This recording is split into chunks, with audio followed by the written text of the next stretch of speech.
সংবাদ সবাইকে স্বাগত জানাচ্ছি। আমি ফিরোজ তোহা। শুরুতেই সংবাদ শিরোনাম।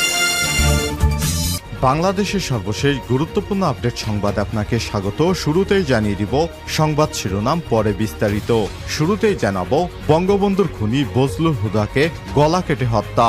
বঙ্গবন্ধুর খুনি মেজর জেনারেল বজলুল হুদাকে ফাঁসিতে নয় বরং গলা কেটে হত্যা করেছে শেখ হাসিনা বলে অভিযোগ উঠেছে। কেন্দ্রীয় কারাগারে ফাঁসির বদলে তাকে ওই দিন গলা কেটে নির্মমভাবে হত্যা করা হয়েছিল। ঢাকা কেন্দ্রীয় কারাগারে রাতের আধারে শেখ হাসিনা নিজে মেজর বজলুল হুদার গলায় ছুরি চালিয়ে তার গলা কেটে হত্যা করে। বিষয়টি সামাজিক যোগাযোগ মাধ্যমে যেমন ভাইরাল হয়েছে, তেমনি মেজর হুদার ছোট ভাই ডিউক হুদা সহ নিকটজনেরা প্রকাশ্যে এমন অভিযোগ করেছেন। শুধু তাই নয়, তারা এ ব্যাপারে মামলারও প্রস্তুতি নিচ্ছেন। সবকিছু জানার পরও পরিস্থিতি অনুকূলে না থাকায় তারা এতদিন কোনো পদক্ষেপ নিতে পারেনি বলে জানিয়েছে। এ বিষয়ে গুরুত্বপূর্ণ সংবাদ থাকবে বন্ধুরা। সম্পূর্ণ সংবাদটি জানতে ভিডিওটি না টেনে দেখতে থাকুন। এরপর জানিয়ে দিব বন্যা দুর্গত এলাকায় মানবিক বিপর্যয়। 11 জেলায় 45 লক্ষ মানুষ ক্ষতিগ্রস্ত হয়েছে। খাবার এবং বিশুদ্ধ পানির জন্য হাহাকার। মৃত্যু 13। বুড়িচংয়ে গোমতীর বাঁধ ভেঙে 200 পরিবার নিখোঁজ। অনেকটা হঠাৎ করেই তলিয়ে গেছে বাংলাদেশের 11টি জেলা। কারো কোনো প্রস্তুতি ছিল না, ফলে ঘরবাড়ি সয় সম্বল ফেলে পরিবারের সদস্যদের নিয়ে নিরাপদ আশ্রয়ে ছোটেন মানুষ। ফেনী, নোয়াখালী, লক্ষ্মীপুর, কুমিল্লার অন্তত লক্ষ লক্ষ মানুষ পানিবন্দী হয়েছেন। তারা সুযোগও পাননি কোনো কিছু নিয়ে ফিরে আসার। এসব অঞ্চলে নিজ বাড়িতেই আটকে পড়েছে লাখ লাখ মানুষ। বন্যা দুর্গত 10 জেলায় প্রায় 11% মোবাইল টাওয়ার অচল হয়ে পড়েছে। শুধু ফেনীতেই অচল হয়েছে 92% মোবাইল টাওয়ার। বন্ধ হয়েছে বিদ্যুৎ সংযোগ। এমন অবস্থায় চরম বিপদে পড়েছে বাংলাদেশের সাধারণ মানুষ।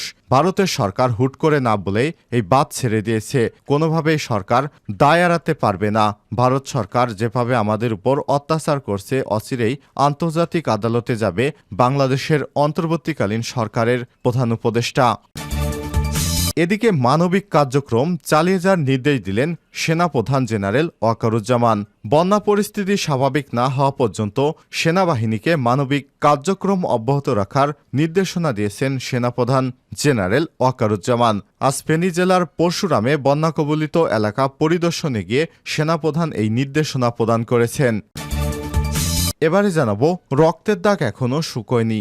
দাবি আদায়ে সবার ধৈর্য ধরা দরকার। হোয়াইট এবং পেন্টাগনের প্রতিনিধিত্বকারী বাংলাদেশি সাংবাদিক, জাতিসংঘের স্থায়ী সংবাদদাতা, ওয়াশিংটন থেকে প্রকাশিত অ্যাম্বাসেডর উইলিয়াম বি মাইলম সম্পাদিত সাউথ এশিয়ার পার্সপেক্টিভসের নির্বাহী সম্পাদক মুশফিকুল ফজল আনসারি বলেছেন, রক্তের দাগ এখনো শুকায়নি। দাবি আদায়ে সবাইকে ধৈর্য ধরতে হবে। এদিকে বন্যায় ক্ষতিগ্রস্তদের সহায়তায় একদিনের বেতন দিবে র্যাবের সদস্যরা। সেনাবাহিনী বিজিবির পর এবার সংবাদ বিজ্ঞপ্তিতে এসব তথ্য জানিয়েছে র্যাবের আইন এবং গণমাধ্যম শাখা। তারা বলছে, বন্যা দুর্গতদের সহায়তায় একদিনের বেতন দেওয়ার সিদ্ধান্ত নিয়েছে র্যাবের সদস্যরা। এজন্য তারা প্রধান উপদেষ্টার ত্রাণ তহবিলে এই তথ্য প্রদান করেছেন। এবং সর্বশেষ জানিয়ে দেব সীমান্তে আটকের পর যা বললেন সাবেক বিচারপতি মানিক। সিলেটের কানাইঘাট উপজেলার দনা সীমান্ত দিয়ে ভারতে পালিয়ে যাওয়ার সময় আটক হয়েছে আলোচিত সমালোচিত সাবেক বিচারপতি শামসুদ্দিন চৌধুরী মানিক। অভিযোগ আছে, এই মানিকই নাকি দেলোয়ার হোসেন সাঈদীকে ফাঁসির আদেশ দিয়েছিলেন। অন্য 5 জন বিচারপতি সবাই তাকে দেলোয়ার হোসেন সাঈদীকে যাবজ্জীবন কারাদণ্ড দিতে চেয়েছিলেন, কিন্তু মানিক একা তাকে ফাঁসির আদেশ দিয়েছিলেন এমন অভিযোগ করেছেন সাবেক প্রধান বিচারপতি এস.কে. সিনহা।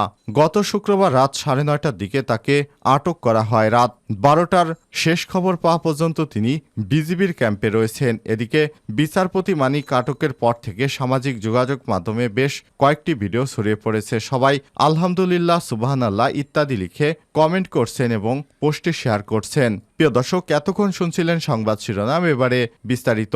তবে তার আগে বন্ধুরা অনুরোধ থাকবে সংবাদটিতে একটি লাইক দিন। এই চ্যানেলে আপনি নতুন হয়ে থাকলে আমাদের সংবাদটি দেখতে দেখতে চ্যানেলটি সাবস্ক্রাইব করে রাখুন। কমেন্ট করে আপনার মূল্যবান মতামত জানিয়ে দিন বন্ধুরা আপনার এলাকার সর্বশেষ বন্যা পরিস্থিতি। বন্যা এখন কোন পর্যায়ে গিয়েছে, এবারে বিস্তারিত। শেখ মুজিবুর রহমানের খুনি বজলুল হুদাকে গলা কেটে হত্যা। শেখ মুজিবুর রহমান এর খুনি মেজর বজলুল হুদাকে ফাঁসিতে নয় বরং তাকে গলা কেটে হত্যার অভিযোগ উঠেছে শেখ হাসিনার বিরুদ্ধে। কেন্দ্রীয় কারাগারে ফাঁসির বদলে তাকে ওই দিন গলা কেটে নির্মমভাবে হত্যা করা হয়। বিষয়টি সামাজিক যোগাযোগ মাধ্যমে যেমন ভাইরাল হয়েছে, তেমনি মেজর হুদার ছোট ভাই ডিউক হুদা সহ নিকটজনেরা প্রকাশ্যে এমন অভিযোগ করেছেন। শুধু তাই নয়, তারা এ ব্যাপারে মামলারও প্রস্তুতি নিচ্ছেন। সবকিছু জানার পরও পরিস্থিতি অনুকূলে না থাকায় তারা এতদিন কোনো পদক্ষেপ নেয়নি বলে জানিয়েছে।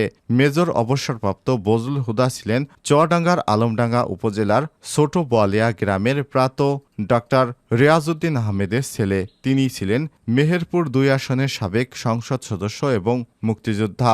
উচ্চ আদালতের আদেশে ১৪ বছর আগে ২০১০ সালের ২৮ জানুয়ারি রাতে তার ফাঁসি হয়। কিন্তু ফাঁসির বিষয়টি মানতে নারাজ নিকটাত্মীয় এবং এলাকাবাসী। তারা বলছেন, মেজর বজলুল হুদাকে ফাঁসিতে নয় বরং তাকে গলা কেটে হত্যা করা হয়েছে। কারণ মেজর বজলুল হুদার লাশ যখন তার নিজ বাড়িতে নিয়ে যায়, তখন তারা ওই গলা থেকে একটি টেপ সরানোর পর দেখতে পায় তাকে গলা কেটে হত্যা করা হয়েছে। কারণ তার গলার ভিতরে হাতের অনেক অংশ ঢুকে পড়ছে এবং ওই জায়গা থেকে ফিনকি দিয়ে রক্ত বের হচ্ছিল তখনও। এ কারণে সবাই অন্যান্য ফাঁসির আসামিদেরকেও দেখতে পেয়েছে, তাদের কোনো সমস্যা হয়নি, বরং মেজর বজলুল হুদার গলার ভিতর যে হাতের অংশ ঢুকেছে সেটি গলা কাটার ফলেই তার মৃত্যু হয়েছে।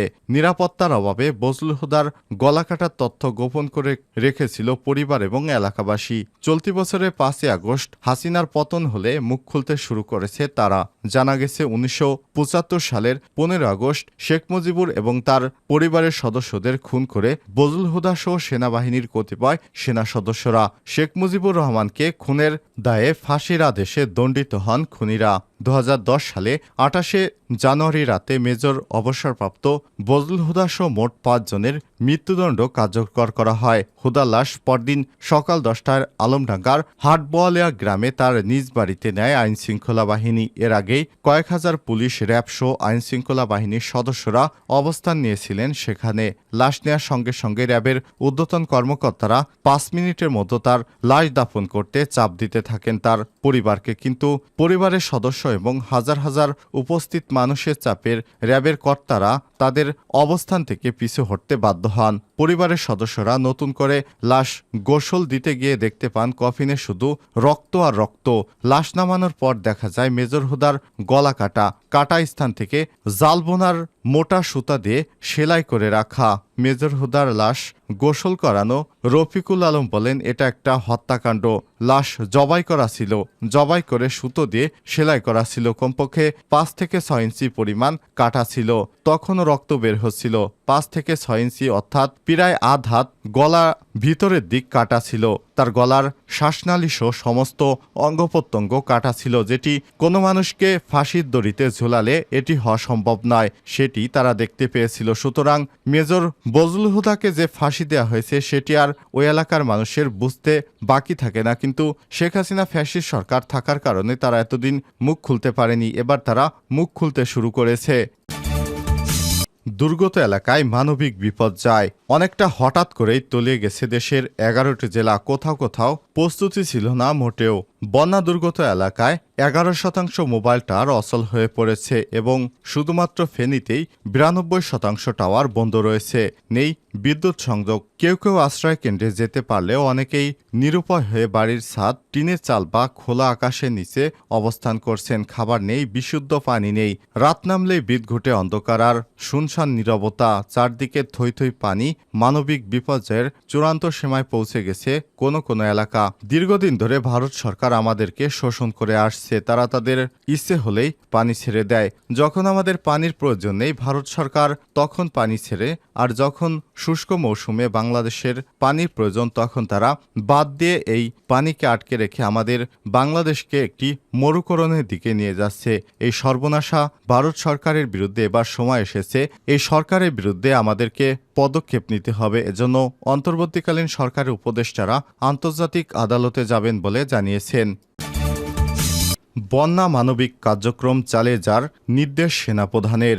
বন্যা পরিস্থিতি পরিদর্শনকালে সেনাপ্রধান কুমিল্লা সেনানিবাসে বন্যা পরিস্থিতি মোকাবেলায় সেনাবাহিনীর বিভিন্ন কার্যক্রম সম্পর্কে অবহিত হন। এরপর তিনি হেলিকপ্টার যোগে ফেনী জেলার পরশুরাম এবং তৎসংলগ্ন এলাকায় বন্যা পরিস্থিতি পর্যবেক্ষণ করতে যান। এ সময় সেনাবাহিনী প্রধান উদ্ধার কাজে নিয়োজিত সেনা সদস্যদের প্রয়োজনীয় দিক নির্দেশনা প্রদান করেন। পরিদর্শনে সশস্ত্র বাহিনী বিভাগের প্রিন্সিপাল স্টাফ অফিসার, বাংলাদেশ সেনাবাহিনীর engineer chief staff general officer commanding ৩৩ পদাতিক ডিভিশন এবং এরিয়া কমান্ডার কুমিল্লা এরিয়া সহ সেনা সদরের ঊর্ধ্বতন কর্মকর্তারা উপস্থিত ছিলেন। বন্যা পরিস্থিতি মোকাবেলায় বাংলাদেশ সেনাবাহিনী ১৭, ২৫ এবং ৩৩ পদাতিক ডিভিশনের সেনা সদস্যরা যথাক্রমে সিলেট, চট্টগ্রাম, কুমিল্লা এলাকায় বন্যা দুর্গতদের উদ্ধারে মোতায়েন রয়েছেন।